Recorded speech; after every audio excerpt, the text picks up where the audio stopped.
You're listening to the ESO Network, your station for all things geek.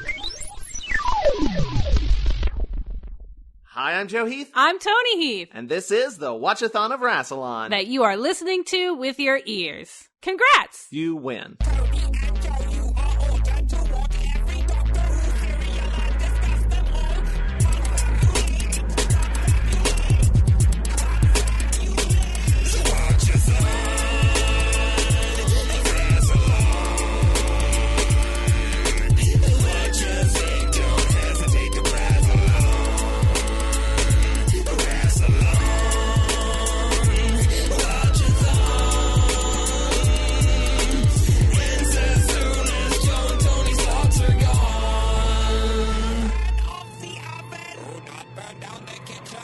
Today we're going to be talking about the second serial of the 20th season of Doctor Who, Snakedance, which consists of 4 episodes that aired from January 18th, 1983 to January 26th, 1983, and it's a sort of sequel, well, it's a straight-up sequel to Kinda. True facts! And I want to give a special shout-out to Matt Golden for sponsoring this episode. Hey, thanks, Matt. Golden! You can check him out at MatthewGolden.net. We got guests today. Vincent E.L. is back.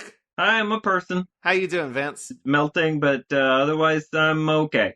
And we also have another returning guest, Adam Clegg. Welcome back. Hello, thanks. Great to be back. Looking forward to talking about this one. And this is the first time you guys have been on the same podcast together, correct? That seems plausible. That's correct, yeah.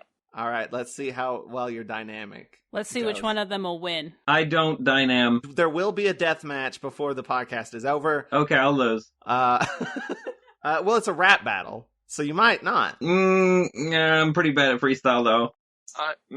Got some hot verses. I didn't say it had to be a freestyle rap battle. You can use. We will give you stuff. 10 to 30 minutes. It doesn't even have to be, like, disparaging towards your opponent. It just has to be good. Oh, well then I'll win. If good's what you're looking for... This is starting to feel very weighted, actually. Yeah. Yeah, I feel like this is rigged in my favor. Well, I've known you longer, so I wanted to give you a little bit of an advantage. It's definitely, like, it's not nepotism. What's the word when it's not family? I think it's found nepotism. Yeah, it's found nepotism. So how you guys been holding up during this, How's life? Yeah, 2020 pandemic Bullshit. craziness. Well, I've been self-quarantining, because my country, Sweden, is doing...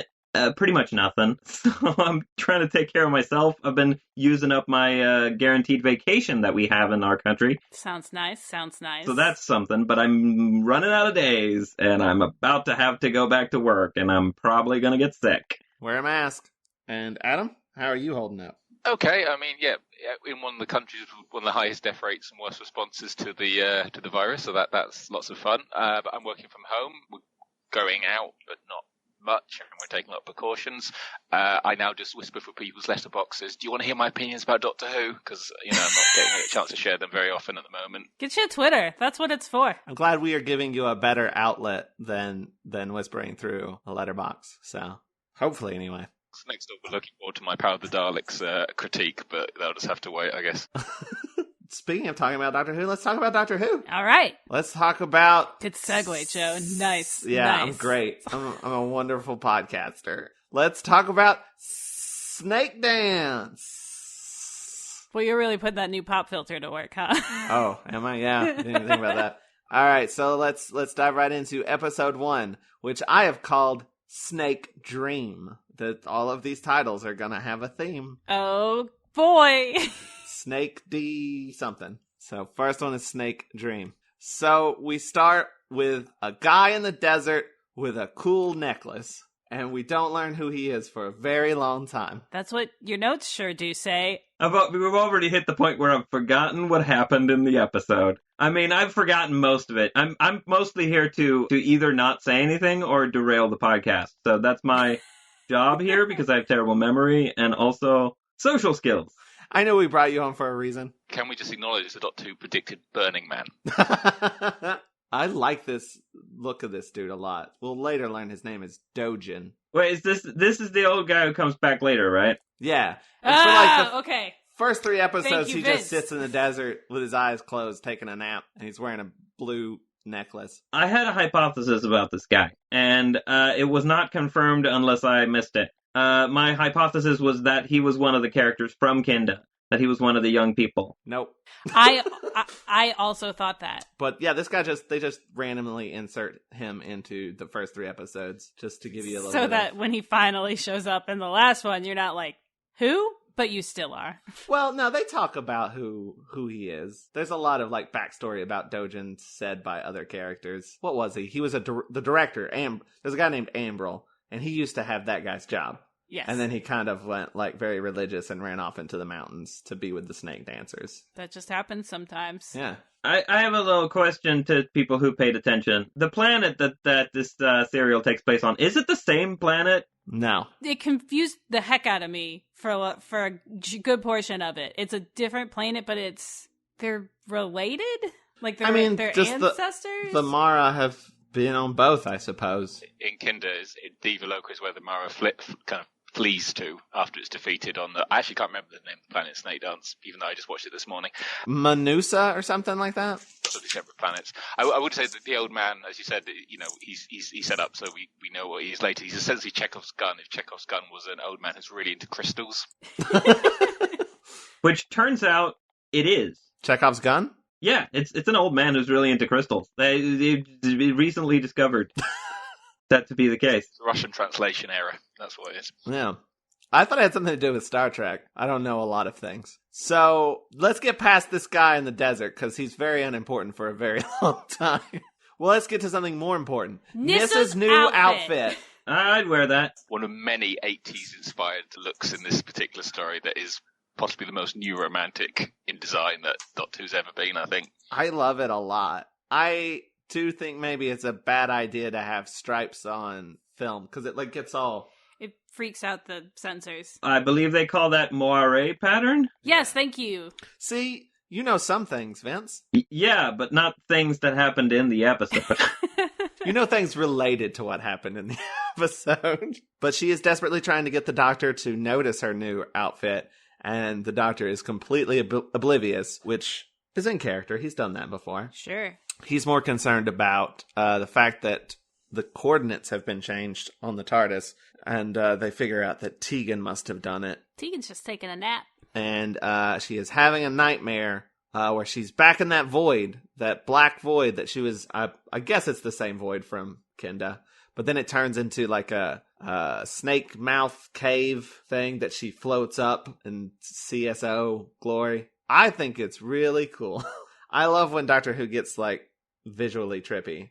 I should mention, by the way, that I have seen a total of 3 Fifth Doctor serials. The first one I saw was The Five Doctors. The second I saw was Kinda. And the third I saw was Snakedance, because I'm way behind, so I had to jump ahead for this podcast. To be fair, you've already seen most of the good stuff. I was going to say, I can recommend about 3 more, and then you can probably leave it. I'm still on the 4th Doctor, so... Thanks for jumping ahead for our podcast.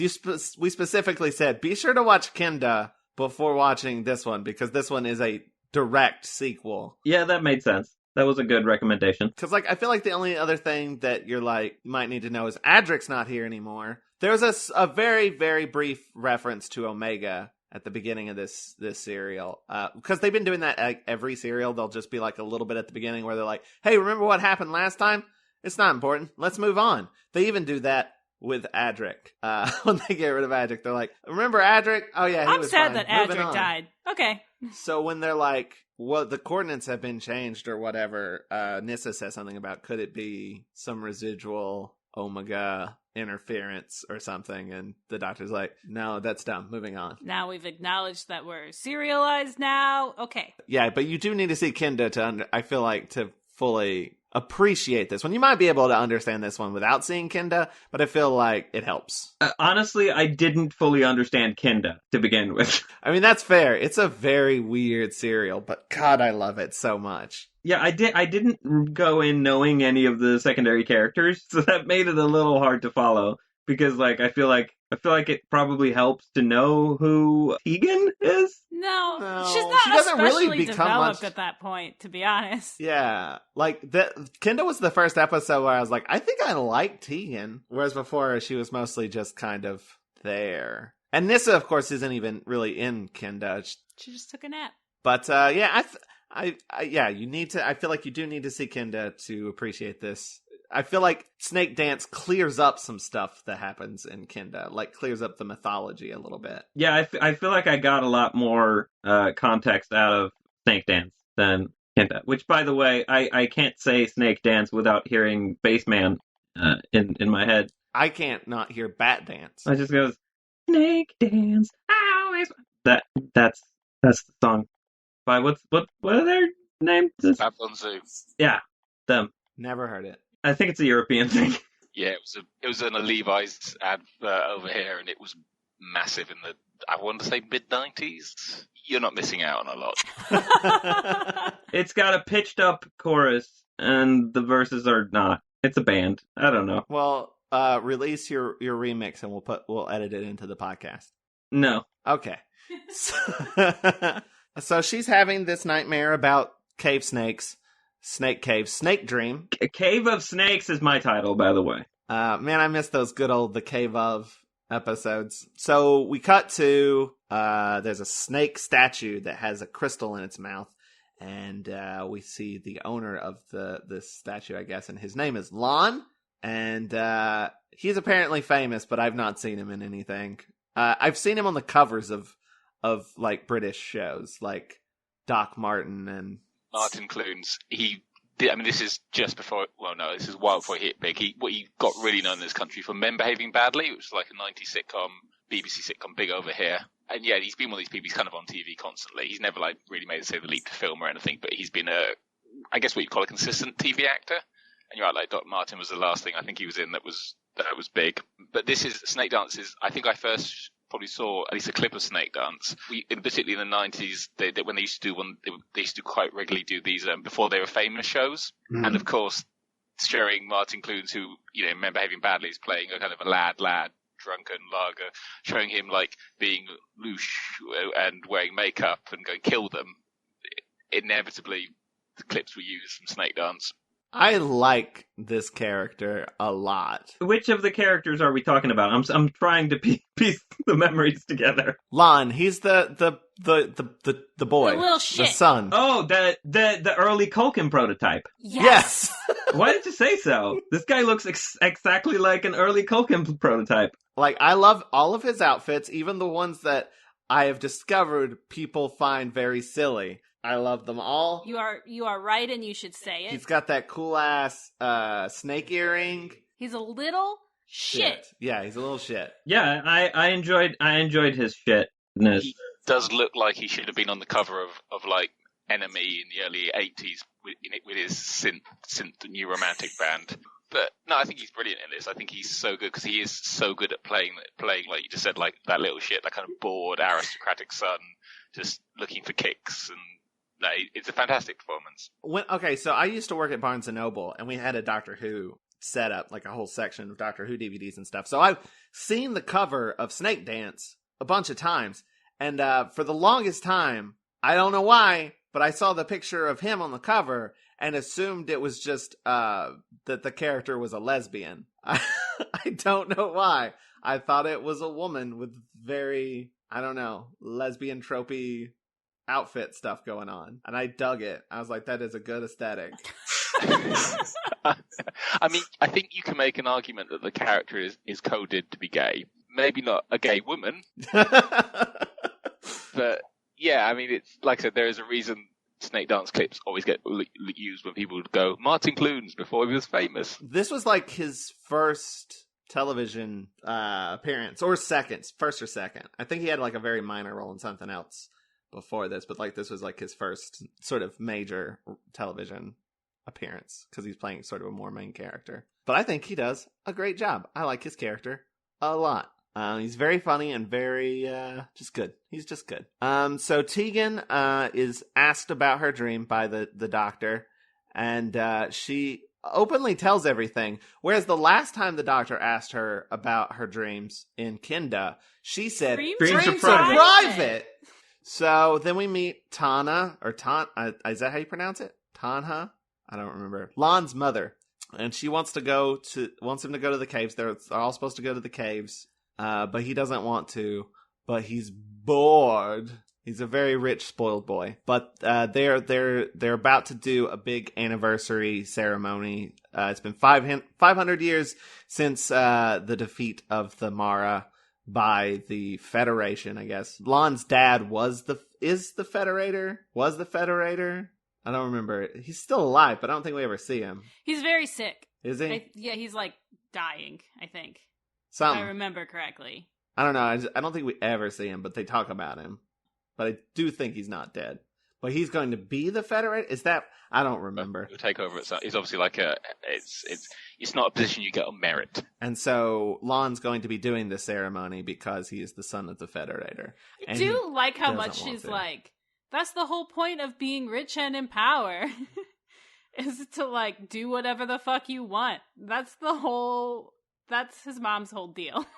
And then Tana sort of starts going into some exposition about the director, Ambril, who will show up in a little bit, and his predecessor, which we'll later learn is Dojin, and their respective beliefs in the legend of the return, which is this sort of thing about like the Mara will eventually return, and whether or not that's Dojin believed in it, and that's kind of why he went off and sort of left everybody and went to the Snake Dancers, and Ambril thinks it's all just a bunch of bullshit mythology that's not real, but he appreciates the history of it, but doesn't think it's a real thing. He's sort of the stuffy, boring guy. Yeah, when I say boring, I mean the show thinks he's boring too. They play it for comedy. He's the serious guy who gets very annoyed at the Doctor a lot. He's great though. Actually, I really like him in this. I think he's really.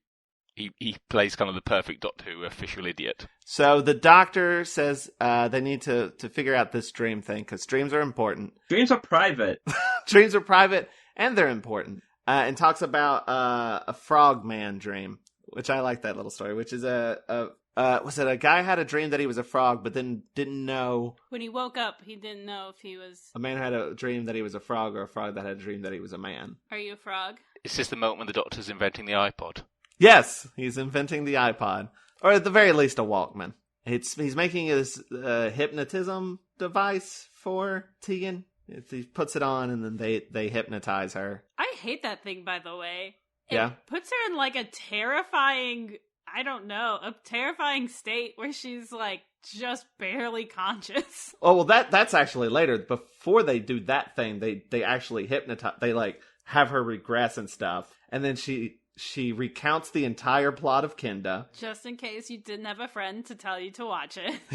Yeah. I mean, it's not a very thorough explanation of it. It's mostly just like hitting the highlights. And if you didn't know what it was about, you'd probably be like, what does all that mean? And then she regresses to a 6-year-old who's talking about her garden. I like the way because they ask her how old she is, and she's like, I'm 6, silly. And the Doctor keeps going like, we have to go deeper. Wants her to go into the dream and go into the cave, and then at that point the Mara who's still inside of her says go away. She does that like thing where it's not her voice, it's that go away thing. Meanwhile, there's still a lot of just like trying to drag Lon to the caves, and he doesn't want to go. Oh yeah, I also want to mention Tana's talking about that her and her husband went to meet the Snake Dancers at one point, and she's very racist about it. She's talking about like how, they had snakes and they were all very dirty and wore these like, outfits, and it was disgusting is what I believe she says. It's very disgusting. I was like, that's rude.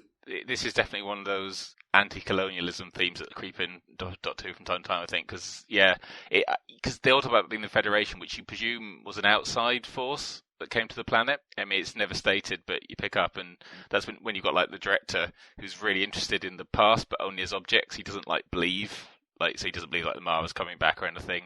He just thinks of it as collectible bits and bobs. So no, she's all like, and oh yeah, they're very dirty, which is a very British kind of racism right there for you. Yeah, it was even a theme. The colonialism stuff was definitely a theme even in Kinda too. Oh god, well, yeah. Doctor Who, political? What?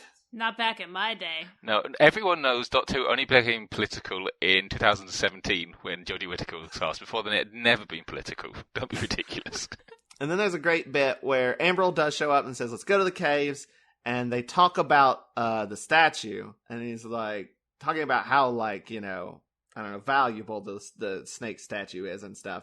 And he's like, "Oh, I didn't realize that." And he like goes to fake throw it to Ambril, and he's like, "Ah!" I'm just kidding, and then he actually chucks it. throws it. Yeah, I like that moment. There's a lot of good little like comedy beats like that throughout this serial. Yeah, got some good bits. Then we see the marketplace, and we meet one of my favorite characters in this serial. I think his name is Dugdale, though I don't think it's ever actually said in the serial. It's just in the credits. It's just in the credits, but it's this sort of guy who's doing his like spiel about, "Come enter my Hall of Mirrors." And I got excited, because I thought we were going to get Hall of Mirrors in Arc of Infinity. And they didn't, and I was like, finally. Yeah, because you thought they were going to do that when Omega turned and looked like the Doctor and everything. You have two characters that look the same, and I thought you would do like a Hall of Mirrors thing with that, but they did not. But I mean, mirrors make sense with this serial because there was the whole mirror thing in Kinda. I'm sorry, how many syllables are in the word mirror? Mirror? There's 8. Fun fact about the guy who plays Dugdale, the owner of the Hall of Mirrors, he was married to Sarah Jane in real life. Huh. He was married to a fictional character in real life? Yeah. That's a true fan. That's some people's bag. I mean, that's what they call a waifu, right? I only said that because I temporarily blanked on what her real name was. Elizabeth Sladen. He was married to her. And he's also in Deep Breath as the Tramp. I think he was also on an episode or two, maybe, of Sarah Jane Adventures, I think, at some point, which makes sense. Anyway, he does this whole, like, pitch of, like, "Come look at my Hall of Mirrors, and it's super great, and you'll love it." And he's doing this to Lon, and Lon's asking him, like, what's so great about this place? And then he's doing his spiel, and he realizes when, like, his mom and Ambril show up, oh, shit, these guys are royalty. And he just instantly just drops the act. And he's just like, oh, it's just some mirrors. People think it's neat. I don't know. I don't know. I'm sorry. There's another similar moment with the crystal ball with the seer who reveals to Tegan. Yeah, that she just makes it up. Yeah, I just look into it. I wave my hands and I make something up. Sometimes it's good, and I like that moment because it was very very honest, and I like that, and I find it interesting that this serial kind of takes two different approaches to skepticism. It has these moments of like, this is what it is, and then there are moments of people saying this is what it is and being wrong. In part 2, I mean, I'm jumping ahead a little bit, but I wrote down this line. It appeals to a certain type of mind, primitive, lazy, uneducated type of mind. Even my assistant here isn't immune. You'll find that the legend becomes more and more vague the closer it approaches anything resembling any factual detail. Which is, of course, you know, it's a colonial mindset thing, but it's also kind of a skeptical thing. And in many cases, this is something that can be said about like conspiracy theories and superstitions and various things. But it's in the story, the character is, of course, wrong. But I find it interesting that they kind of juxtapose that or contrast it with the situation with the seer, who just openly says, "No, this is I'm just making it up." I was gonna say, it's interesting how like you got a character like the director who absolutely believes that this planet used to be run by a giant pink psychic snake, but then is like, but it couldn't come back. That's ridiculous. Which is just like, well, it's a giant pink psychic snake. What do you know that it can do? It's, you know, he doesn't not believe in the Mara. It's just the idea that the Mara could come back for some reason is inconceivable. And there's also a lot of like, I feel like things about like tradition and like keeping up tradition, even if you don't like super like believe in it. And that's like, I feel like the same sort of thing here of just, they do these like old sort of like, you know, look at my Hall of Mirrors and it's mystical, and look at this crystal ball, it's mystical, but they don't like believe it. They're just like, It's just the thing we do. Going through the motions of superstition without really taking it seriously. I'm also a fan of the sort of inversion of, like, the Doctor sort of shows up and seems like a character who's just spouting off conspiracy theory bullshit. Everyone thinks that, too. They're like, get that guy out of here. He's just babbling nonsense. And when in those scenes, that's exactly what he looks like. He doesn't seem like he's... Five is not a doctor that's like, I'm showing up and I'm calm and in control. Five shows up and he's like, holy shit, this is what's happening! And everybody's like, what? He shows up and he's just like, giant fucking snakes, you guys! Giant fucking... Also, like, I know this person and she's got, like, hypnotized and she's got the snake in her, and everyone's like, what the fuck is this guy talking about? Yeah, Tony, I'm going, my friend has a giant pink snake inside of her is not, again, you're going to get some looks. Well, I mean, some people are, into that sort of thing. I think it's one of the reasons this story works so well, actually, is that it's Davison's Doctor. I don't think this would be quite the same with Tom Baker or say John Pertwee. You need somebody who's, Davison is... Doctor isn't so much an overwhelming presence. He's more like, say, Pat Troughton. He's less dominating, perhaps. That's what I'm looking for. So, and then it works because you're right. He does look like he's completely mad, and you understand why everyone's a bit like, "Yeah, all right, bro. Snake, got ya. Yeah, okay."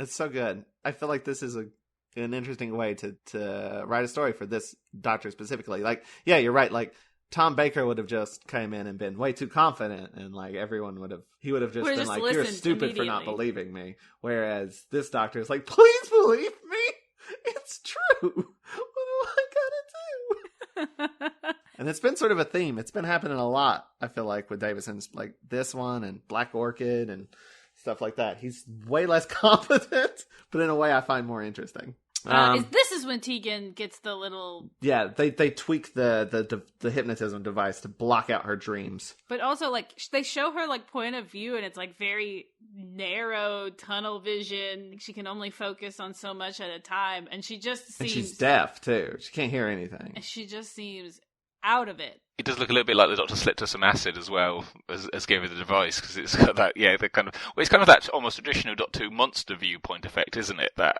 swirly effect in a tunnel vision. And you just see her point of view, and all you hear is like, and that's it. It's terrifying. Yeah, it gave me a little bit of anxiety. And like she's going out in like this very busy, crowded marketplace, and that's how I feel whenever I'm like at a party. There's like a lot going on, but you can only focus on so much at a time, and you're like, oh, what all else is happening? Yeah, I can relate to that. Lon, Tana, and Ambrel go into the cave, which is first I want to talk about all the sets for a second. The design of this serial's very good. It's very good in set pieces, and it's very good in costumes. Because the marketplace looks amazing. Even like Lon's house looks really cool. And, like, the cave looks really cool. I like the big snake mouth and it's entrance. Very convincing. Set pieces on Doctor Who aren't all the time. And, like, again, all the costumes and everything. So they go inside the cave, and even Lon is impressed. Ambrel's trying to give a history lesson about the cave, and Lon just keeps going, big! Look how big it is! It's so big in here! Whoa! Whoa! Big! It's just, like, echoing his voice. They look at some pictograms, and... which describes sort of the legend of the return. There's a lot of, like, world building in this episode. Like, I feel like everything is, like, super believable, too. This definitely feels like a place you could go to and visit, and not just, like, some place that was half created on sound stages somewhere. Is it in the cave when there's an exchange between Lon and the director, when Lon's like, oh, you dig about for trinkets, and he's so offended by it, he's like, not trinket or classify or something, and it's just cracks me up for some reason every time because he's so upset at the idea that Lon does think it's just trinkets. Team TARDIS gets to the cave. The Doctor goes in while Nyssa stays outside to keep an eye on the terrified Tegan. She sees the snake cave and is like, this is the place for my nightmare. Why would you bring me here? I mean, that is a fair question. While the Doctor's inside, there is also a scene where, like, it's just Tegan and Nyssa chilling on the steps up to the snake mouth. And this guy comes up with some toy snakes, and they're like, please go away. And he's like, nah, I'm just going to shake it in your face. Snake! Huh? Snake! And Tegan runs off scared. Very rude. Yeah, just go up and fucking trigger someone? That's super, super rude. I mean, I understand. I too have a fear of cheap tourist crap that you buy, so, you know. Oh, man. It reminds me of I went to L.A. for the first time ever, and we went down, like, some strip, some, like, street. I don't even remember. It's, like, the big touristy area, and there's just, like, tons of people in costumes and stuff, and, like, people just handing out their CDs. They're just like, here, take this. And I'm like, what? And I take it. And he's like, all right, that'll be $20. And I'm like, what? No. Like, I understand the you fear of didn't this know. Scene. I didn't know. And like, I got stuck in a conversation with him. And I was with Ray, who's been on the podcast before. And Ray turned around and was like, what the fuck are you doing? You have to ignore people. You have to put blinders on, which Tegan has, and she still can't escape it. But yeah, this scene checks out. It happens in real life. Inside, we also get to see the snake mural, which has a hole in its mouth where the crystal goes that they're talking about. There was a crystal that goes there, and Ambril has the crystal, and he keeps it safe. They use a fake crystal for like the ceremonies and stuff. That mural looks really cool. I like the design of that a lot. And then he's sort of telling the story about the defeat of the Mara and all that. And Lon's mom's looking up at the mural, and she's like, this is all very horrible. And he's like, well, it's a good thing it's just a story then. And then the doctor pops out and says, well, actually, and immediately gets grabbed by a guard. So the doctor's kind of a Twitter reply guy. Somebody goes with this, and he goes, well, actually, I'm going to correct you. It's not a story. It's all real. You're not a real Mara fan. So he says what's going on and sounds completely ridiculous. And he's like, but I'll show you Tegan to prove it. And then they can't find Tegan because Tegan's ran off. And Lon finds all of this very amusing. He's just sort of playing along. And then he's like, let him go. I don't give a... Like, they've run off and they're like, should we go grab them? Because they're like, causing trouble or whatever. And he's like, I don't give a shit. Just let him go. Tegan ran off into the marketplace and collapsed and was found by the fortune teller that we talked about earlier. And the fortune teller takes out her iPod and sort of talks about her fortune teller business. And Tegan turns basically into the Mara and is like, look at your crystal, because she's like, there's nothing in the crystal ball. And she's like, well, look at it now. And the fortune teller looks at the crystal ball and there's a snake skull in it that like zooms out and the crystal ball explodes. That was like legitimately like creepy. It was creepy, but also like aesthetically, I dug it. Yeah, creepy and cool. But that is the end of episode 1. And we are now into episode 2, which I have called Snake Doubt. Hey. I said that the previous episode was Cave of Snakes. It's Cave of Nightmares. This is Cave of Snakes. Okay. Oh, you're going to do all the cave of? Maybe. And then the end of that scene is Tegan left. Nothing really happened or anything. Just Tegan left. Well, the fortune teller freaks out. I mean, that's fair. Like, they have to come get her and stuff because she's, like, hysterical. And, like, Tegan is just, like, hiding in the audience, cracking up about it. So the doctor and Nyssa go to the TARDIS to look up info on this stuff, but they don't find out much. So the doctor's like, I'm going to go talk to Ambril, the director, while Nyssa goes to look for Tegan. There's a another solid gag that I like where they're like, well, let's go do this thing. Let's go. And like the doctor starts heading towards the door and Nyssa opens the door. She pulls the lever to open the door and the doctor walking by shoves it again, not seeing that she's already done the lever. And then he just stands there at the door like an idiot for a second. And then Nyssa pulls the lever again and then they leave. Small things like that they tend to be my favorite moments in a serial. Just the little small gags. Well, it adds some life to the scene. It adds some character to the action. So Nyssa goes to look for Tegan, but Tegan finds Nyssa and does that tap you on the shoulder and then duck away thing that I do to Toni all the time. Mm-hmm. And she hates it.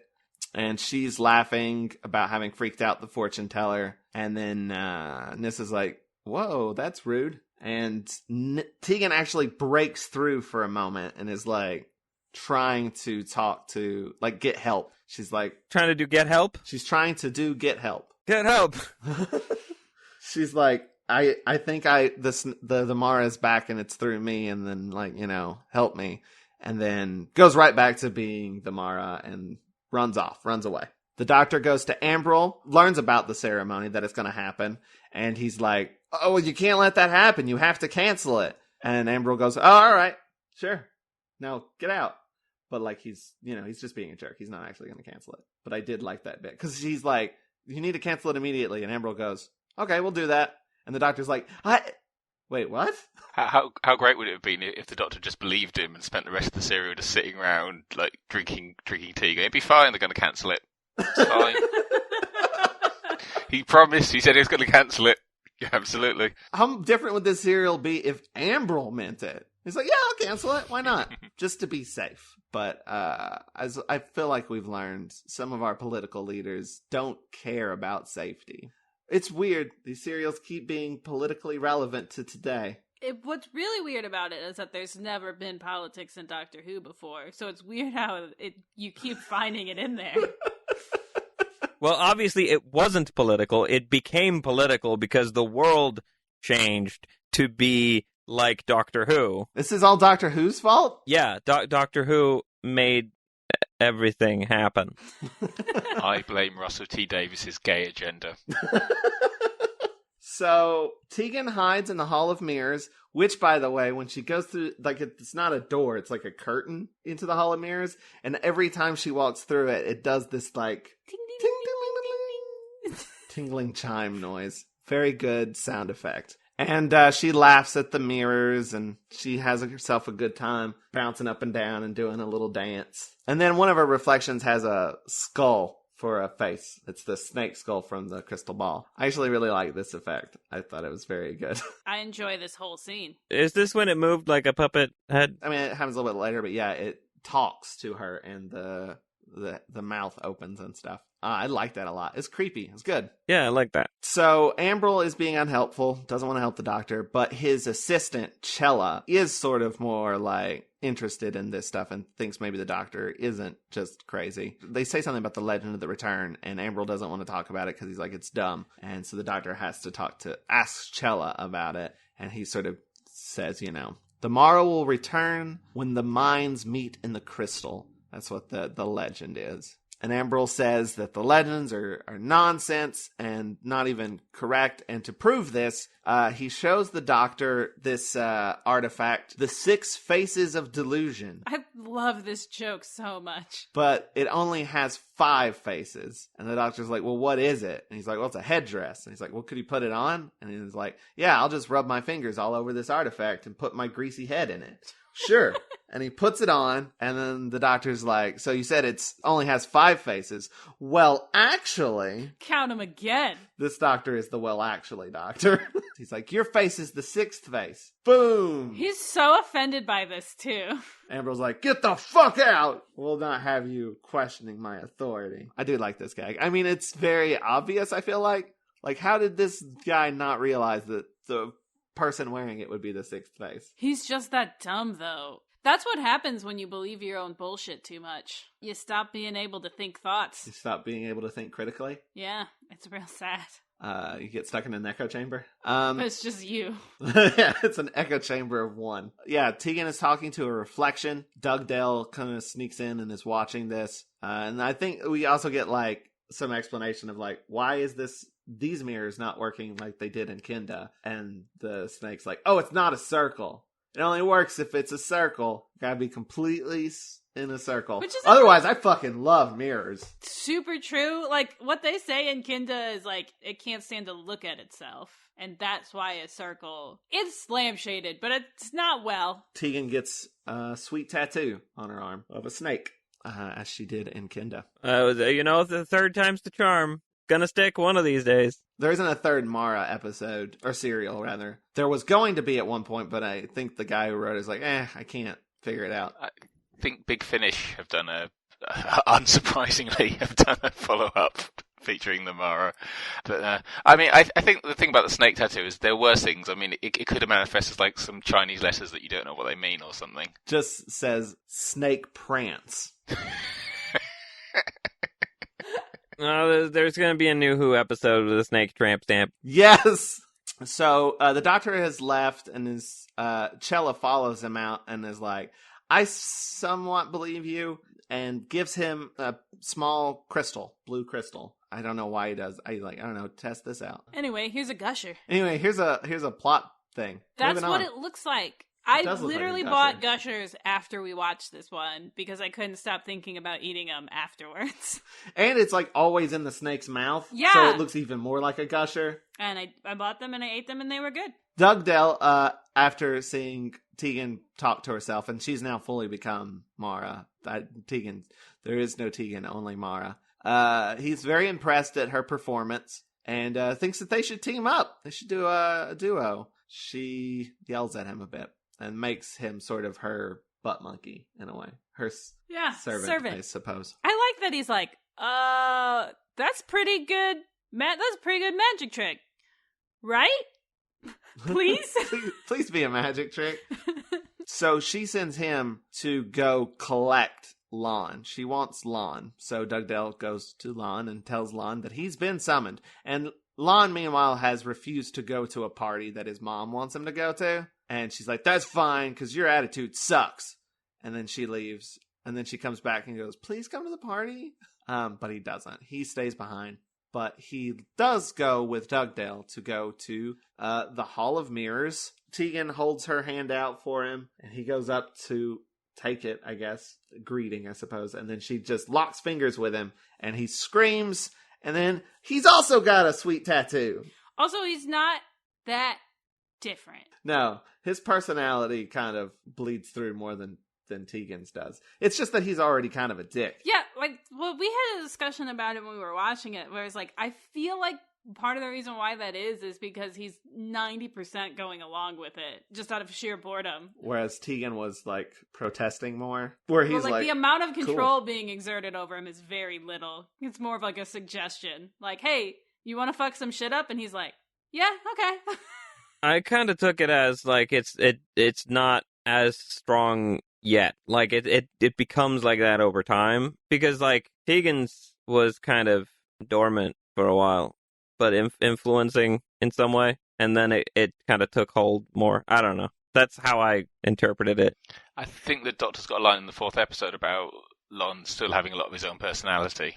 But I think you're right. It's partly because his personality suits being a dick. So the Mara's will be like, keep on being you, buddy. Keep on being you. It's a much easier thing to do than with Tegan. So Tegan took a lot longer to sort of get into the swing of things, whereas this guy was like, oh, you already kind of want to do this? All right. So kind of like vampires on Buffy, where like the demon uses what it has to work with, and if there's nothing to work with, it's totally different.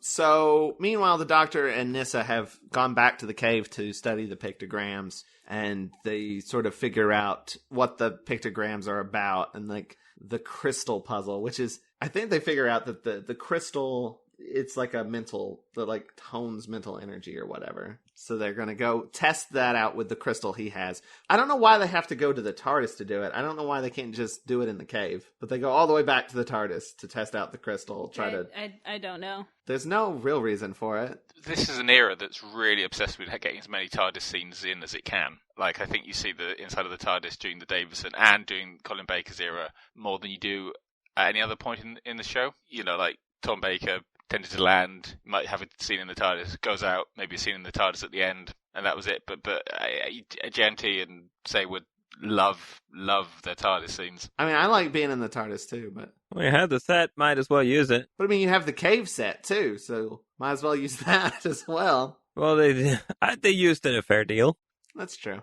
There's a brief scene at the dinner party where Ambrel is, again, just doing a lot of exposition about there was an advanced Minutian culture. It was like way more advanced than they are even. And then it just sort of disappeared like overnight, presumably because of the Mara and whatnot. And just Tana is listening to this. Very bored. And like at one point she's even like, are we going to eat? I love that moment because I've been to parties like that. I've talked to people like that. We're just like, is there going to be food soon? Please end this. Is there going to be food? And she looks so pleadingly at him when he says it, and he just ignores her and carries on. Yeah. She's like, yes, because the culture was like da-da-da. And she's I only came here for the snacks. As a currently hungry person, can somewhat relate.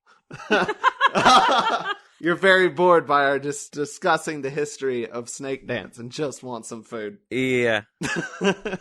So, Lon, Tegan, and Dugdale go to the cave, and Tegan is very mad about the missing crystal, but she pulls down her sleeve, sticks her snake tattoo to the wall, and it opens a secret door, those sort of snake mural parts, and they can go into the secret room. And Dugdale goes in there and is very excited about all the treasure, but Lon doesn't super care. He's just like, I want to know more about the crystal. So let's talk about the crystal. So the doctor uses, they try to focus on the crystal and they can't do anything with it. So the doctor uses the iPod to remove distractions and concentrate on the crystal, and he makes it glow. They figure out that the crystal can make thoughts real. It like concentrates mental energy and turns it into a real thing, and it's going to make the Mara real again. So this reminded me of the Green Lantern ring. I mean, it's not exactly the same, but like it's got a similar function.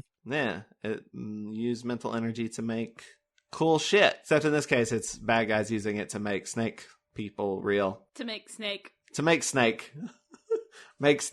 Back at the dinner party, the doctor's like, we gotta tell them that this is all real. They'll believe me this time.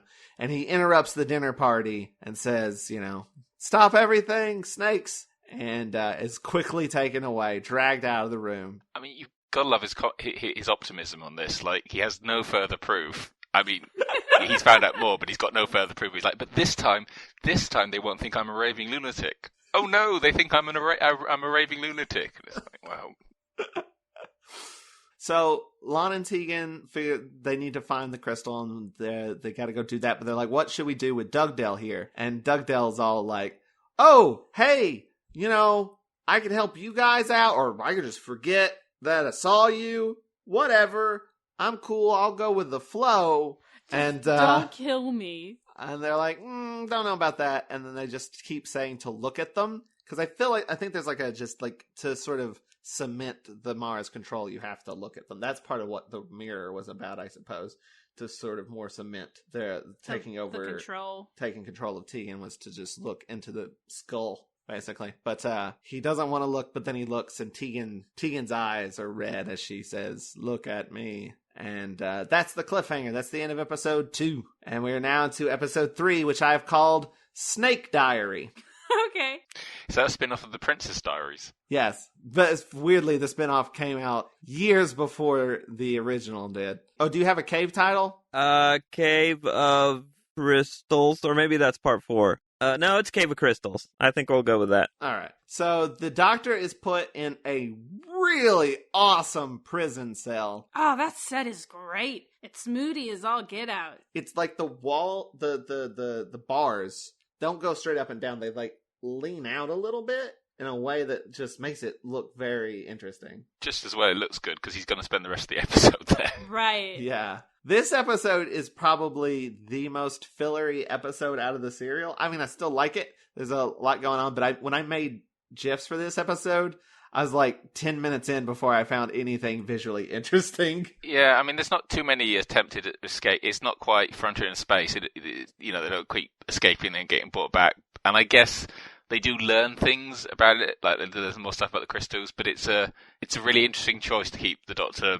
I guess they just have to, otherwise we'll serve the plot too early. Which is weird because, this is jumping ahead of it, but the ending of episode 4 is a little rushed, and there actually was like a more, like a sort of a scene after the end that sort of like tied up some of the loose ends a little bit. There was more of a like, let's talk about what just happened sort of scene that they had to cut because they ran out of time. And I was like, well, they could have cut some of that fillery stuff in episode 3, and maybe, I mean, I guess you'd have to adjust your cliffhanger, but the cliffhanger of episode 3 also kind of sucks, so it's not the best cliffhanger. It would be kind of useful for the Doctor to have some kind of a tool that could get him out of a cell, some kind of like a sound-based tool, perhaps, maybe like some kind of a spanner or a screwdriver, maybe. That sounds ridiculous.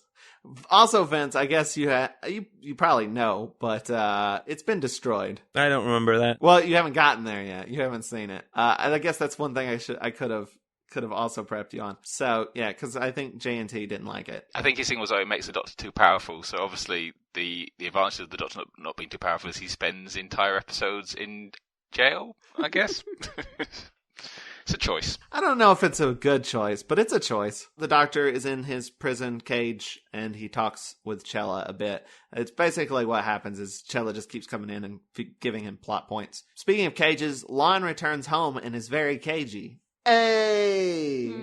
Okay. That happened. Okay, so when I initially watched this scene, I didn't realize what was happening, and I feel stupid for not realizing. He's holding a cup behind his back, but it's the cup he got out of the thing. And I thought he was trying to hide the cup. But he does just give it to his mom, and I was like, well, and then he gets it back, and I was like, why was he trying to hide that? I'm an idiot. He was hiding his tattoo. Hiding the snake. Yeah, he was hiding his snake tattoo. Then he goes to his room and puts on some giant-ass red gloves that look cool as hell. Which are great. Like red leather. Very nice.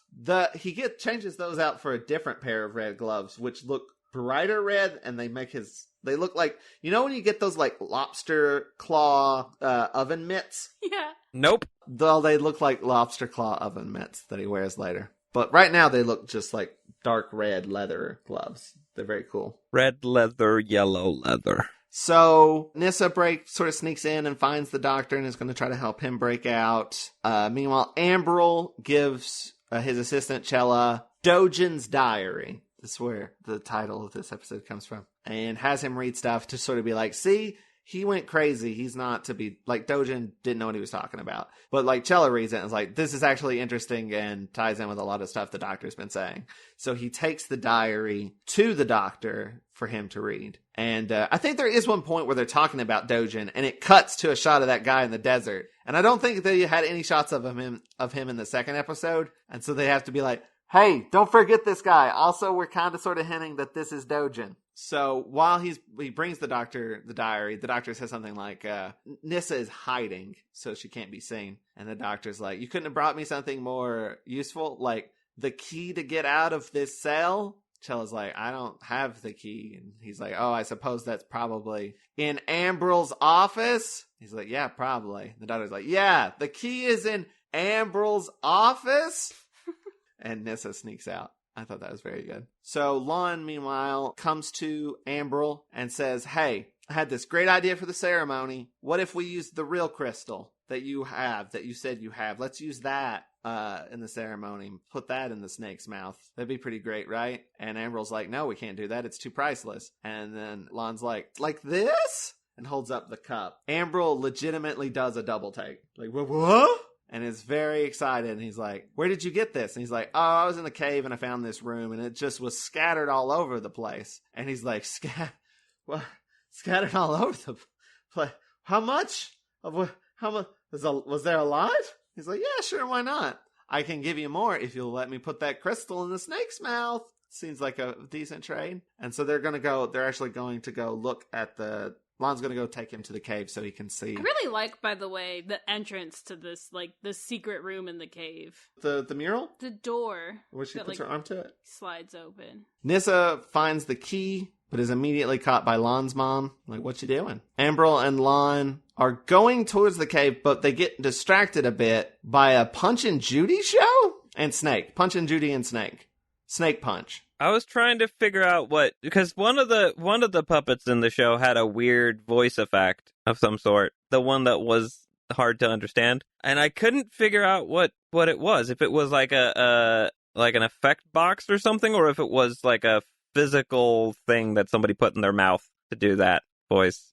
I think with Punch and Judy shows it's a physical thing in the mouth, but I'm not 100% certain.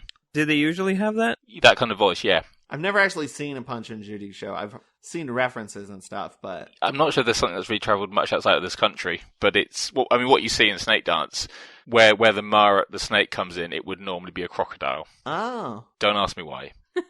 I don't know. It's one of those. It's like trying to explain pantomime. I don't know how to.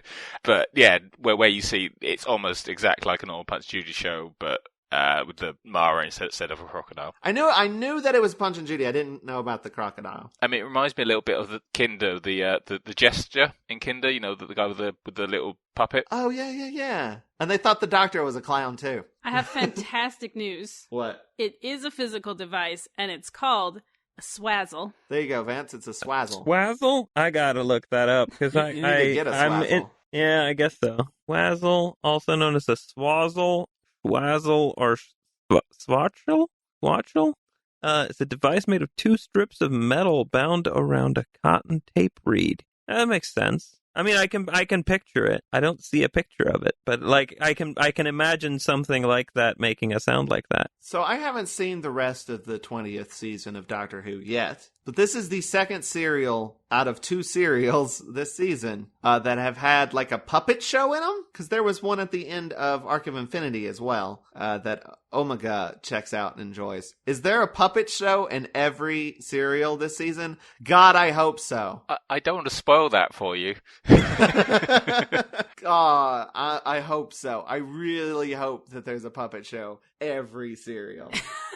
I'll let you know that actually the next Mordred Undead is actually all puppets.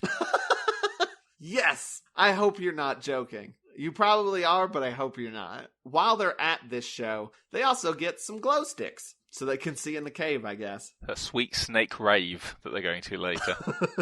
A rave in a cave. Yeah, I was just about to say Cave of Raves. There you go. That's what this one is. Cave of Raves. So Nyssa is put in the cell with the doctor, so her attempts to help him escape have been foiled, and now they're just both in the cell for the rest of the episode. So Lon blindfolds Ambril, takes him into the cave, because he doesn't want him to know exactly where it is, but if he goes in blindfolded, he'll let him take credit for finding all of this stuff. And then Ambril gets in there, sees the treasure, and is going nuts, and then he sees Dugdale mindlessly just doing his spiel, like, come on, children, half price! Just while, like, shaking his head back and forth like he's a freaking Chuck E. Cheese animatronic. It's very creepy. Then both Lon and Tegan sort of intimidate Ambril and are just like, give us that crystal. We want that crystal. Yet again, Lon is throwing things at Ambril. He's like throwing the treasure at him. And he's like, this could all be yours. You could have saved all of it. And he smashes it to one piece to the ground. And he's like, fine. I'll let you use the crystal. Just don't break anything else. All these precious valuables. All these precious little trinkets. So the doctor and Nyssa have been reading the diary, and they sort of figure out a bunch of stuff, that the crystal was man-made, and they learn about the snake dance, and it was a purification ritual. That's what all they do, is they just occasionally go, oh, I read this interesting bit. And they realize that the crystal that makes things real amplified the Minutions, I guess, bad thoughts, evil thoughts, and they actually created the Mara. That sucks. So that's pretty bad. I mean, that's kind of where deities come from, just realistically. I like to think, though, the point originally they just created it to do something like, we're going to make the perfect ice cream. And then, like, perfect ice cream. Oh, no, we've accidentally created a giant psychic snake. What do we do? Just because I wanted that ultimate vanilla fudge flavor. Who keeps thinking about snakes? Stop it! It's a little bit the end of Ghostbusters thing as well. Yeah, which one of you guys thought of the giant snake? Oh, sorry, I wasn't thinking about ice cream. Oh man, could you imagine if Kenda and Snakedance were about a giant marshmallow man instead of a snake? I thought you were going to say a giant ice cream man, and that'd be great. But also, defeating him is probably pretty easy, because you just have to wait. It's summer. We've defeated evil yet again. It just has to be slightly warm. In Kinder, Adric could have eaten him, because Adric's always eating. I'm glad they gave Adric that characteristic of just like, I'm hungry. It gave him something other than being whiny.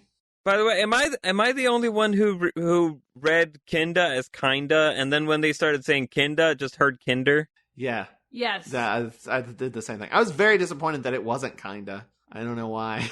I kinda wanted it to be kinda. Kinda. Lon and Ambril leave, and Tegan stays in the cave, I guess to just continue to mess around with Dugdale for no reason. And her tattoo inflates and becomes a real plastic snake. Yeah, if there's something the BBC, particularly during the classic era, though, I think it's actually true of the new series as well, isn't especially good at, it's insects and snakes, yet they keep doing stories with them. I will say the snake props, the ones that are supposed to be real snakes, are at least better than that giant rickety thing. As much as I love it in Kenda. I think the most impressive CGI snake they've done on Doctor Who, I think, was the coiled snake that was a person. Oh yeah, actually, yeah, fair. He's pretty good. He's pretty good. That is an exception, but it tends to be with the classic series. It's snakes or spiders, and it's just like spiders particularly. It's like, oh guys, maybe not, but just keep doing it. Yeah, gotta make use of all that papier-mâché. I mean, I never had a problem with the original effect because, like you said, it's of the time. It's fine, you know. It's just like I don't often bother with the CGI effects on the DVDs because the CGI is just as dated by now anyway.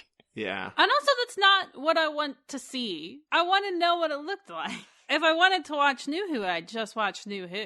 Yeah, I like a good bad puppet. It's like on the Day of the Daleks special edition where they're like, we added more Daleks to the final fight. I'm like, oh, all right. It doesn't make the story any better. Yeah, it doesn't affect. You know, my favourite scenes in that story aren't to do with the battle at the end, but good for you. But it's like, did you just get into this field so you could do that? Was this your whole life goal when you first saw Day of the Daleks? You're like, I'm going to add more Daleks to that one day. They changed the voices too, right? It's Nicholas Briggs. Yeah.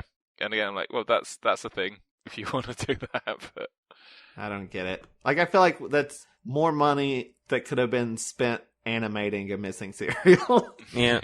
Lon and Ambrel return to Ambrel's office and tell Tana that they are going to put the crystal in the snake mouth. Chella, the assistant, is not happy about this. He thinks this is a bad idea. It is forbidden. It is forbidden. Why would we do that? So Chella grabs the cell key, the prison cell key, off the table and leaves, but Lon catches him doing it. But Chella breaks out the Doctor and Nyssa, and he's like, I'm fully on your team now, because they're going to do some stupid stuff, and it's going to be bad. And then they run out and are immediately caught, cornered in a hallway, and Lon is there, and he's like, kill them. And Nyssa screams. She screams so loud that the video distorts a little bit. What? Yeah, like it gets a little staticky. yeah, and this is the clip. This cliffhanger is what when I mentioned those before they were famous shows. This is the clip they always showed. That they show that one, and they show that one, the one where in episode 4 where he walks out in his new ceremonial garb. I think that outfit is amazing. So that was the end of episode 3, and we are now into episode 4, which I've called Snake Death. This one is the Cave of Rituals. This outfit. Hold on, I want you to hold on to your thoughts. I want us to get to it. Okay. Let's build up to it. Okay, I'll wait, but I have a picture up now so that I can You're prepared. lovingly describe it. So, they've been cornered. Lon says, kill them. Nyssa screams.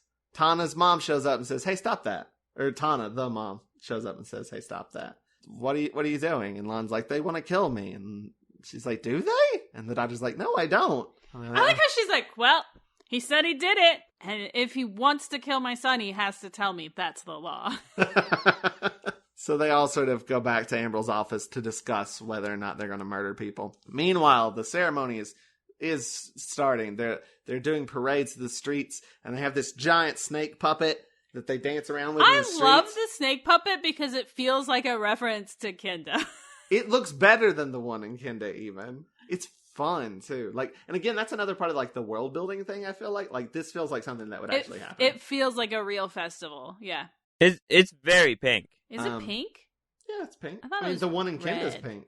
It's pink and red. This one was more pink. It's pink and red. Gotcha. There is one shot where they're, like, circling it around, and the camera is, like, sort of following the snake around as it's spinning in a circle, and it made me very nauseous. But I was also very excited. Like, I don't feel like there's been that type of camera work on this show before. That sort of severe of a shot. But that, like, kind of keeps being intercut, the sort of festival starting. I just love all that stuff. It just, like, it really sells this whole culture. Like I said, it feels very believable. They're in Ambrel's office discussing things. The Doctor realizes that Lon has a snake tattoo and straight up calls him evil and says evil will never succeed. And then Lon's like, yeah, they think I'm evil, Mom. See, they think I'm evil and they want to kill me. And then for some reason, he's like, I'm going to show him the crystal. Let's look at the crystal. I don't know why he's so adamant, like, let's take a look at the crystal. It's a dick move, and he just wants to go, ha! Which, again, is very Lon. And then when they're doing that, the doctor takes that distraction to go, let's run! And they all run out. Tana sort of starts to get a little bit suspicious about what's going on, because Ambrose is talking with Lon and says, all the arrangements are still in place, right? I give you the crystal and I get what's coming to me, which is the treasure from the secret room. And Lon's like, yeah. And she's like, sort of like, what's going on? And why are you not showing your arm? And he's like, oh, I got a scratch. And she's like, well, let me look at it. And he's like, no. And then like she gets very distant and weird. And I was like, oh, she's going to catch on and then like be helpful. But that doesn't actually happen. So the doctor and everybody, Dr. Chella and Nyssa are running away. They get touched by a demon. They must give the demon a coin. I was going to say, you're saying this without any context. Yeah. It's like, No, I don't want to give any context. It's a festival thing. Yeah, it's a festival thing. There's a guy dressed up like a demon, and if he touches you, you got to give him a coin or you get water dumped on your head. Which is it's a great scene of like interrupting this like action of like, hang on, we've got to take care of this very silly thing. Chella gives a coin to the demon, and then they Doctors bow at each other. And not carry money. And he says, like, may the snake never bite you, or something like that. And then the demon goes away, and the doctor's like, if only it was that easy. So the doctor's like, what we need to do is we need to find Dojin. And a coin. A very large coin. Because Dojin understands the gushers. Chella's like, why didn't we just grab the crystal and destroy the crystal? And the doctor says, destroying the crystal will only postpone Tamara, and he wants to destroy it completely. He will only be happy if he can just completely eliminate this thing from the universe. Kill it dead. So the doctor says he's going to use his crystal to help Dojin find them. They're just basically going to like shoot out like, hey, come find me. And then Dojin will hopefully show up. They got to go to that desert set, though, in order to do that. And then, here it comes. Lon comes out in his new amazing outfit. Okay. And his mom loves it so much that she's like, oh, I'm sorry I ever doubted you. You look handsome. It's like a white tunic that stops right before his knees. It's got blue clouds. It's got blue clouds and like a yellow belt that I can only assume that you get from learning karate. Actually, yellow is like the first one, isn't it? I never took karate, so I have no idea. I feel like it is. And this headdress that has like rays, like the sun coming out, and this blue gem in the front. And he has those bright red gloves that go all the way up to his elbow. It looks amazing. And I'm a little annoyed that people play it to be like, look how silly. That shit looks great. For me, it looks a little bit like if a children's TV presenter had a nervous breakdown and then formed a religious cult. The ideal aesthetic. I think it's the clouds. It's the clouds that make me think that for some reason.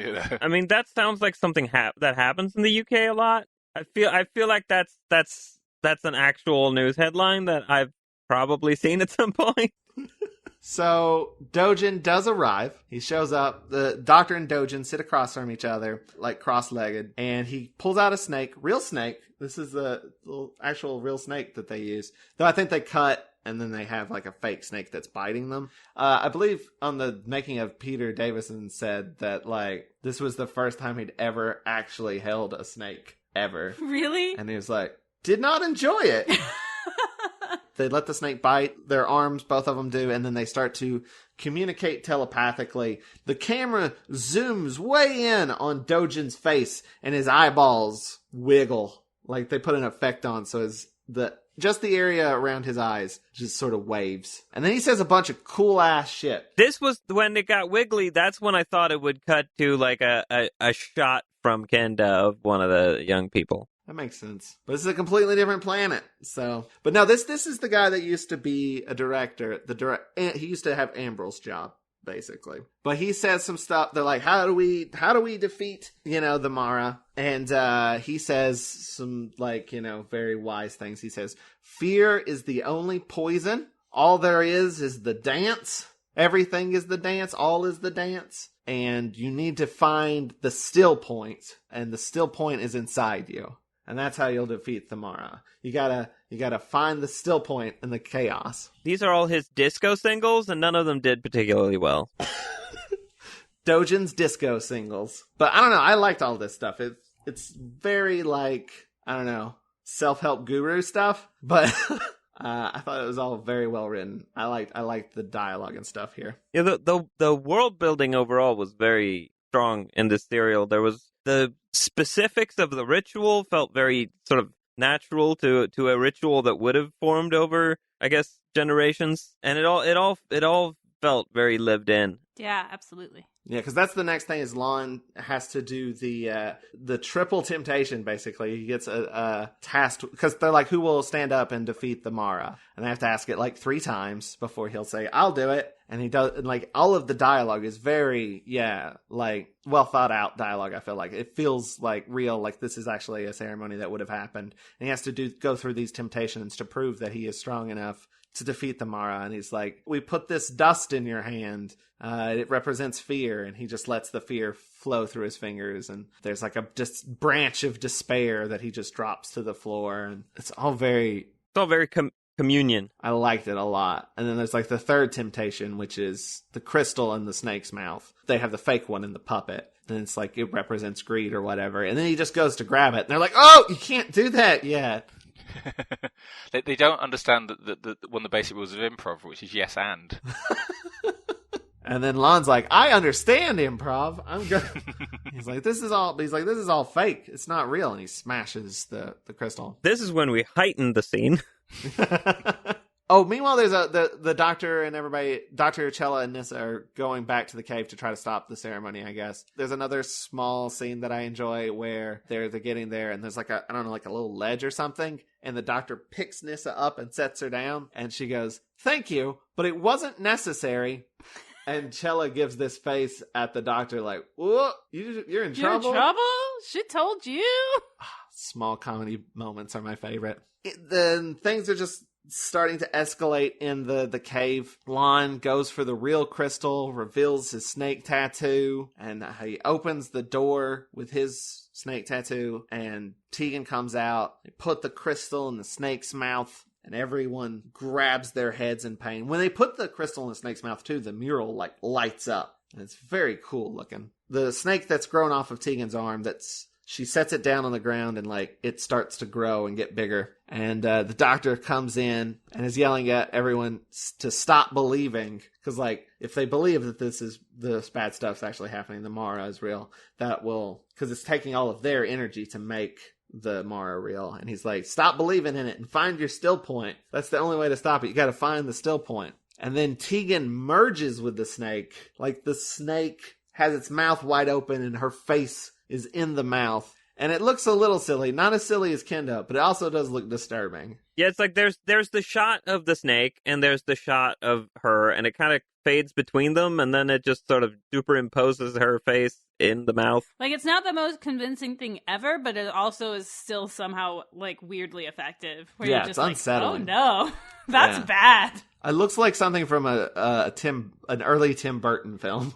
And the doctor starts concentrating on his crystal to sort of find his still point, I guess. And the Mara is trying to like get him to look at her. And at one point, the Mara seemingly reverts back to Tegan, which I thought was messed up. But it's not really Tegan. It's still just the Mara trying to trick him. And the doctor's like, I won't pay attention to that. And it eventually works. Dojin also taps in mentally to sort of help them. Dugdale and Lon both try to pull the crystal out of the doctor's hands, but get burnt by it. And the doctor grabs the great crystal out of the wall, and the snake falls down and gets very gooey. It's been a very gooey era. Oh, it's too gooey. I would like to request that it stop being so gooey. It's just like pink goo is just oozing out of its mouth. Its gusher has melted. Ugh. Everyone sort of comes to their senses. Tegan cries a lot, and the doctor goes to comfort her and says, and she's just like,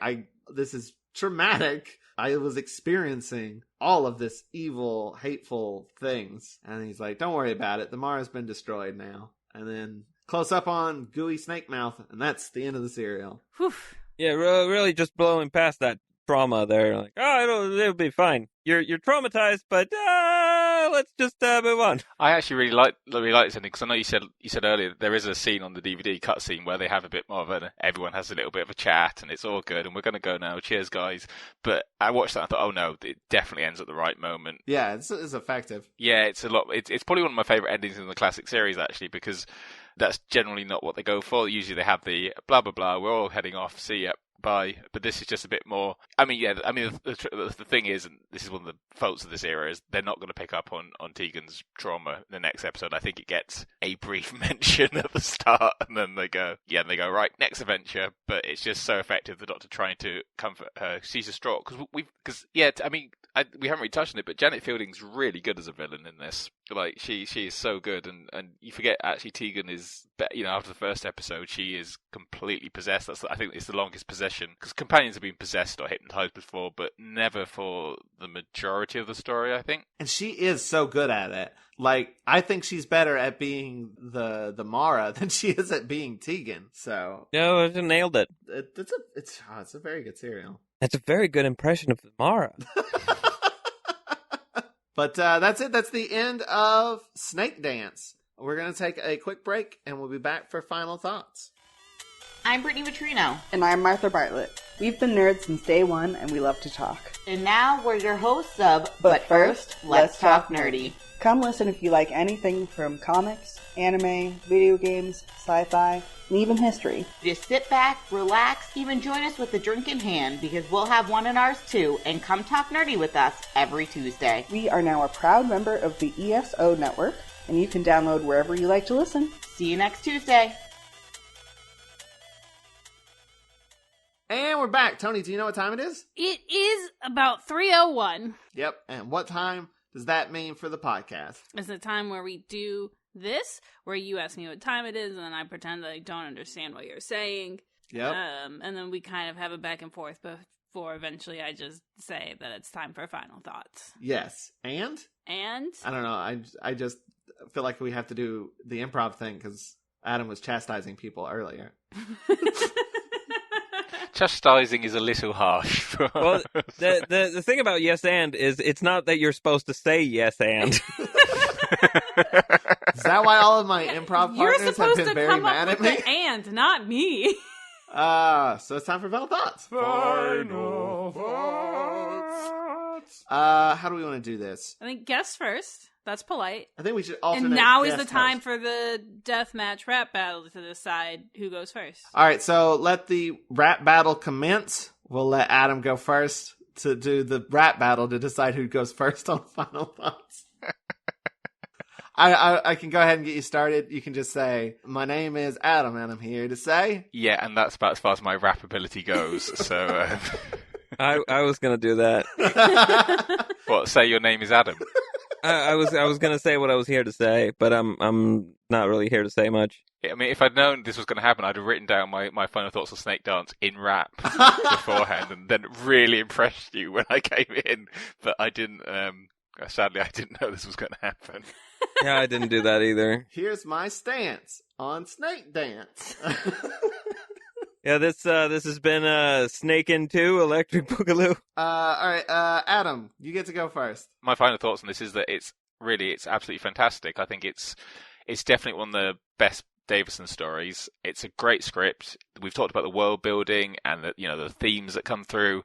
All the actors are good in this. There isn't a weak performance in it. Everyone is bringing their A game. I think it's definitely one of the best uses of Davison's Doctor. It knows how to use him, and it uses him so well. Yeah, I think it's a real shame that Christopher Bailey only wrote 2 scripts for the series. Ideally, I'd like to have seen him come back at least a couple more times. I do think it was his own decision and not to not come back. Yeah, I mean, I don't think Saywood was a huge fan of his. It was Bidmead, I think, who originally commissioned Kinder, and I think Snakedance got commissioned because they were just desperate for writers to an extent, which is a real shame. It's a real shame because it's definitely one of the best writers of this period. I remember watching the documentary, and they said there was going to be a third Snakes serial written by him, and then he just started writing it and just couldn't really get anywhere with it. And he was just like, "This is all I got. And they're like, oh, then we're just gonna scrap it because like I don't think he wrote a whole lot. And he's like, I just don't think I want to. I think he's like, I don't want to write for television anymore, or like specifically like stuff like this. Theatre writer, isn't he, or was? Mm-hmm. It's a shame because he's very good. So Toni, what are your final thoughts? I think it was like once we had finished the first episode when we were watching it, though, like we both were like, finally a good fucking serial. Like, been kind of a little bit of a slog for the past couple of serials, especially since the last two were kind of really bad. Yeah. The last two specifically. But, this one's so good. A lot of times there's like, if an episode of Doctor Who isn't great, I do have a tendency to be like, yeah, but like, I really liked this. I have a tendency to like look at the design, and be like, but I really liked that one prop. Like, there's a lot of cool thought that went into that. Or I really liked, some of the set pieces. Everything about this one was good. Like, I haven't stopped talking about, the design that went into this one because I really like it. It all goes to, like, serve the world building, which, was amazing. Everything about this feels like it takes place in a real place. All of the characters feel like real people. I think that was, like, a lot of the time, the problems we had with, like, the past two serials is, like, there's a lot of people who exist to serve the plot, and the plot's not great. So I don't care. This character exists, but just barely. That is not a problem that this has at all. Everything feels, very real and very lived in. And like, I think the one thing that like we haven't really talked about, well, we talked about it a little bit, but I just want to talk about it some more because it's true, is just how great Tegan's acting is. She's so great as the Mara. And like actually giving her like that little bit of time to like be traumatized and like address like how hard that was for her. It's a shame that like we haven't yet reached that kind of serialization where they would like actually delve into that and deal with the consequences of that. But actually having that moment, I think, is something new, at least, as insofar as the show goes. And I think that is very interesting, to end on it, to kind of be like, whoa, that sucks, and I feel bad about it, and not, like, ending on this, like, cheery note of, like, we saved the day and defeated the bad guy, let's go on to our next adventure. So it's not, like, quite where I'd like it to be, in that, like, today where, like, it is weird that, like, they don't super discuss it after that, but even just having that moment is new. And it's a super cool thing to watch. And I don't know, this serial's great. I love it. It looks good. It's interesting. It plays with interesting ideas. Yeah, I don't have anything more to say. It's excellent. Vince? I feel like most of what I was going to say has been covered by previous comments, because I agree. I think it's a very good serial. I think I had a really good time with it. I thought there were some good bits in it, and I thought there was some great production design. The puppets and costumes and sets and all that stuff was all very, very nice to look at. Some good use of colors and lighting and all that stuff. And I thought the story was engaging, and the characters were fun. I don't really know this doctor or the companions that well, having basically seen nothing of them, but I enjoyed them in this story, and I thought it was good serial. I feel like I have very little to add after everything that's already been said. Now it's my turn, and I have even... Yeah, it's hard going last. It is hard going last. Yeah, I completely agree with everything. I mean, will say, like, having seen the rest of the stuff that you haven't seen up to this point, there isn't a whole lot of characterization going on, I feel like. And, like, specifically, I feel like Kinda and this one have a lot of stuff for Tegan, where she doesn't have much other than like, I want to go back to Heathrow Airport or whatever. This has been my favorite Fifth Doctor serial so far since Kinda. So yeah, these two serials I think are like the top so far. I feel like Kinda was a little bit better in regards to being trippier, sort of more weird and out there, a little more bizarre. But I feel like Snakedance sort of took all that and sort of made it a little less incomprehensible. Like, I think Kinda is a good serial and stuff, but it is also a little hard to figure out. Sometimes it's a little more dense. But, like, Snakedance sort of takes it and makes it a lot more fun and interesting and sort of explains things a little bit better. And I kind of, like, enjoy that a little bit more. It's just, it's more fun to just sit and watch. It maybe isn't as deep or trying to be like certain things, but I still think it does a lot. Maybe just a little clearer, and I think that's actually a really good thing. I liked Kenda, but I think I liked Snakedance a lot better. Like you said, the characters are all great. They're all really rounded and fully developed, and just the world building, just all of the festival and the ceremonies, and like there is sort of a lot of kind of exposition, but like I think it's all very interesting exposition. It's like it's not boring, and it's not like you're just like, oh, I don't care about this. It's generally done in a way that it doesn't feel like people are just telling you things. It comes kind of naturally. Like there's a lot of it being, like coming from Ambril describing it to another character because that's like his job, sort of, is he knows all of these history facts and they're playing it off through comedy because he's like saying all this exposition and it's kind of boring, and like there's a character reacting to that, and like that helps smooth it along a little bit. And I always enjoy that more than just like characters talking. And like some of it is like sort of given to you through like the ceremonies and the parade and all that. And like there's when they have the snake going through the streets, there's a guy yelling stuff through a megaphone that's giving you a history of everything. So like I feel like all of it is like nicely integrated. It doesn't feel like just, oh, we got to tell you stuff. So yeah, I love this serial a whole lot. And it's like, yeah, specifically after Time Flight and to a lesser extent Arc of Infinity. I liked Arc of Infinity okay, but like they're definitely not the strongest serials. It was a nice relief to get something that's not only good, but like really good. So yeah, I'm a fan. I hope this season keeps it up. Maybe it will, maybe it won't. We'll see. So that's it. Before we go, is there anything you guys would like to plug? Vince, is there anything you want to plug? I have music on vincentdl.bandcamp.com. I have a YouTube channel, youtube.com/Swinglish, where sometimes I put things. Got a song called Perfectly on there that people should probably listen to. Also, Fuck the Fire Department. It's going viral. A little bit. Yeah, I've got stuff like that. I don't know what else to say. Support Black Lives Matter and also trans rights. Nice. Adam, what do you got? Well, first of all, I'd like to promote not having your mute button on when you start to speak. Yeah. I have a podcast at the moment called The Real McCoy Podcast, which I do with Eric Stadnick, which is an in-depth look at the Sylvester McCoy era, which is my favorite era of Doctor Who. You can find us on iTunes. You can follow us on Twitter at real_pod. Our next episode to record is Curse of Fenric, which should be soon. That's my basic other project at the moment. So yeah, listen to it and hear me talk about Sylvester McCoy lovingly. Sounds good. Tony? Keep watching Unseen World, please. I think the new episodes are going to start coming out in September. Nice. So keep an eye out for that. And you can see those at watchheartlandtv.com. I don't do anything else. That's it. I might be in a film festival, Etowah Film Festival, which is going to be...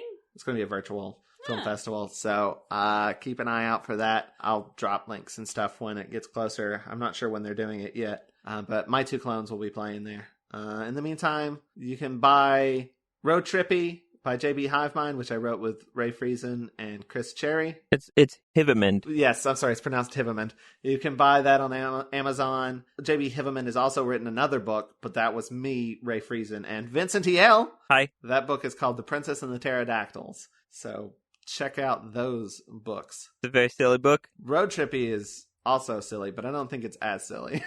It's not the same kind of silly. It's a different kind of silly. Yeah. If you like this episode of the podcast, you can check out more on watch-a-rassilon.com. While you're there, if you'd like to help us out, you can go to our support page where you'll find a link to our Patreon page where you can get all kinds of rewards. And there's also a link to our Amazon wish list where you can sponsor an episode of the podcast by purchasing a DVD or Blu-ray for us. And we'll mention you on the podcast and put your name on our Friends of Rassilon page. Speaking of, special thanks again to Matt Golden for sponsoring this episode. Hey, thanks, Matt. Golden! Check him out at MatthewGolden.net. And also, special thanks to Vincent E.L. for giving us our theme song. Thanks, Vince! You're welcome. Vince already said where you can find them, but vincentel.bandcamp.com. And tune in next time when we talk about Modern Undead with our returning Robert Holmes duo, Chris Cherry, and Felicity Cousinets. Oh, that'll be a good one. And that's not a weird pronunciation of a modern? That is the exact same thing I said. I thought the first time Joe said it, I thought he was doing like a Mabimbam bit. Yeah, no, it's modern. It's Mawdryn. Modern Undead. It's not a reference to My Brother, and Me. I thought it might be a southern thing. But that's it. Until next time, keep calm and wrestle on. Rassilon? Yes, Rassilon. Goodbye and I love you in a platonic parasocial way. Bye. Have a tasteful tuna. Consider that snake danced. Look at me.